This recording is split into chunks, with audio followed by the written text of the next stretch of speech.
Noong namatay ang lola ko, 3 gabi akong nagbantay sa lamay. Doon ko naranasan ang pinakanakakatakot na pangyayari sa buhay ko. Sa tabi ng kabaong niya, laging may mga kandila. Ang napansin ko, kahit sabay-sabay silang sinisindihan, laging may isang kandila na mabilis maubos at laging parang pinapatay ng hangin. Kahit sarado ang pintuan at nakatakip ang lahat ng bintana. Isang madaling araw, mga bandang 3:00, nag-iisa lang ako nagising. Tahimik na tahimik at tanging tunog lang ng orasan at hampas ng bentilador ang maririnig.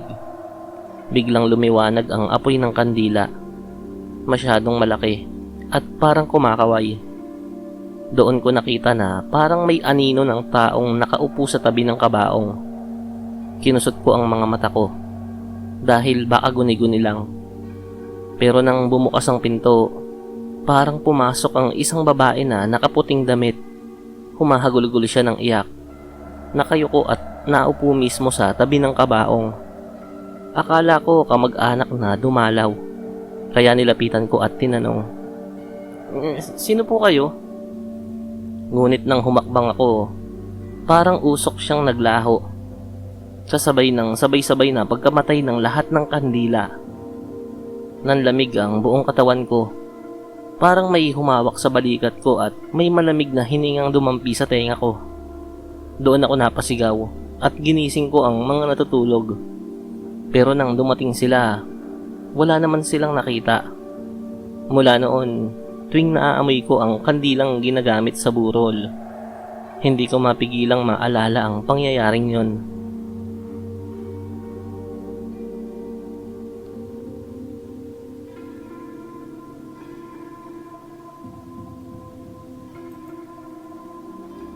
College ako noon at galing sa probinsya ng girlfriend ko.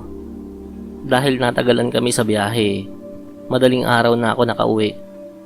Sa daan papunta sa amin, may kalsadang sobrang dilim at walang ilaw na poste. Doon ako dumaan. Habang naglalakad, may nakita akong kandila sa gitna ng kalsada. Nakasindi at maliwanag ang apoy. Nagtaka ako kasi wala namang bahay, kapilya o kahit tao roon.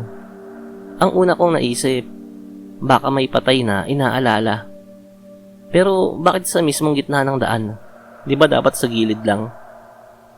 Dali-dali kong nilampasan yon. Pero habang lumalayo ako, parang may naririnig akong yabag na sumusunod sa akin. Una mahina, tapos palakas ng palakas. Paglingon ko, tumindig ang balahibo ko. May babaeng nakaputing mahaba ang damit, nakalugay ang buhok, at hawak ang kandilang may sinde. Hindi siya naglalakad. Parang dumudulas lang ang paa niya sa lupa. Nakatingin siya ng direkta sa akin. Walang emosyon ang muka. Nataranta ako at mabilis na tumakbo. Habang papalayo, ramdam ko ang init ng apoy sa batok ko. Parang nasa mismong likod ko lang siya. Sa wakas ay may tricycle na dumating at dumaan at agad akong sumakay.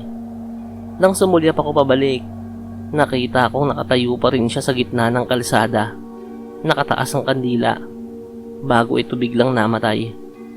Pagkapatay ng apoy, nawala na rin siya.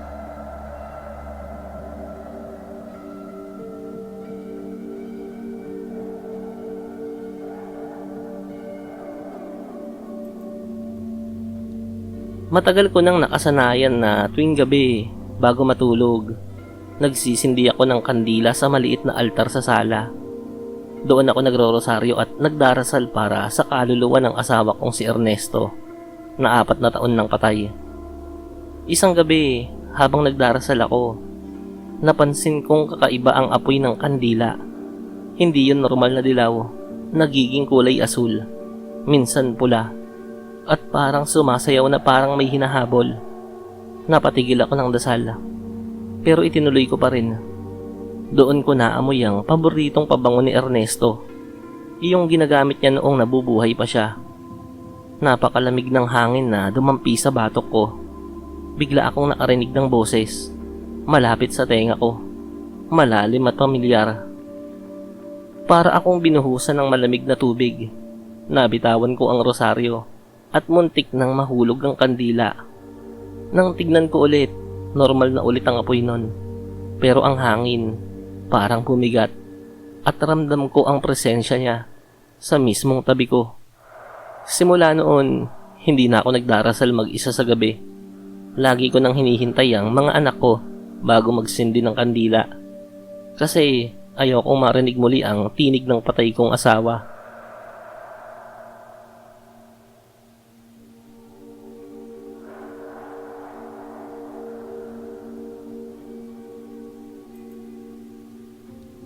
Mahilig akong pumunta sa simbahan tuwing may exam.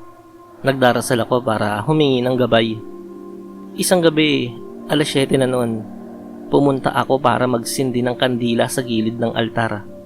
Kaunti lang ang tao sa simbahan noon at medyo madilim na ang paligid.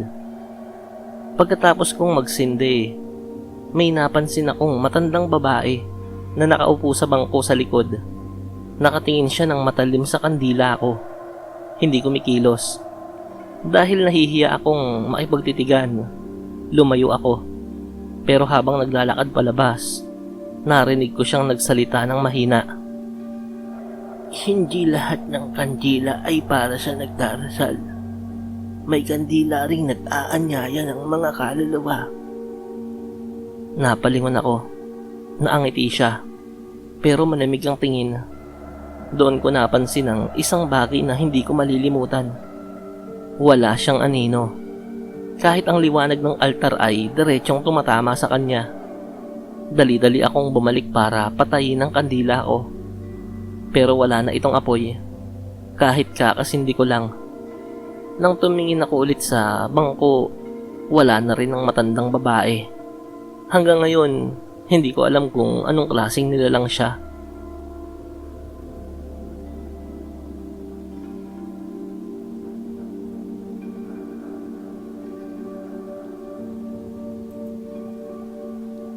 Tuwing undas, lagi naming dinadalaw ang puntod ng kuya kong si Arman na namatay sa aksidente. Madalas puno ang sementeryo tuwing ganitong panahon. Pero noong isang taon, gabi na kaming nakarating kaya kaunti lang ang tao. Habang abala ang pamilya ko sa pagbili ng pagkain sa labas, naiwan akong mag-isa. Sinindihan ko ang 3 kandila at inilagay sa harap ng lapida niya. Habang nakatingin ako sa apoy, parang may narinig akong mahina. Parang tawag ng isang lalaki. Hindi ko pinansin. Baka kasi guni-guni lang. Maya-maya, napansin ko na ang kandila ay parang tinutulak ng hangin. Pero wala namang ihip. Pagtingin ko sa tapat ng puntod, may nakaupong lalaki. Medyo madilim kaya hindi ko maaninag ang muka. Pero ang tikas ng katawan niya at ang ayos ng buhok ay pamilyar. Ang kuya ko. Napabulong ako ng, Kuya? Doon, sabay-sabay na namatay ang mga kandila. Ang lalaking nakaupo ay biglang naglaho. Naiwan akong nanginginig at hindi ko alam kung tatakbo ba ako o hihintayin na lang ang mga kapamilya ko. Kinabukasan, pagkagising ko, napansin kong may paso sa palad ko. Parang hinawakan ko ang mismong apoy ng kandila. Hanggang ngayon, iniisip ko kung senyalis ba yon ng pagbabalik ng kapatid ko o babala para huwag ko nang gambalain ang kaluluwa niya.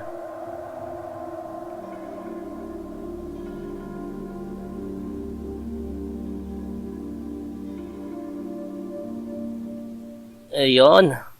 Kamusta po kayo ulit? Gusto ko lang po sanang anyayahan kayo na mag-subscribe din po sa isa pa nating channel, Angkap Horror Stories. Mag-upload din po tayo roon ng mga kwentong katatakutan. Nawa ay mabisita nyo po at mapakinggan ang lahat ng i-upload natin doon. Muli, pasubscribe po ng Cap Horror Stories. Ilalagay ko na lang po ang link sa comment section. Maraming salamat po.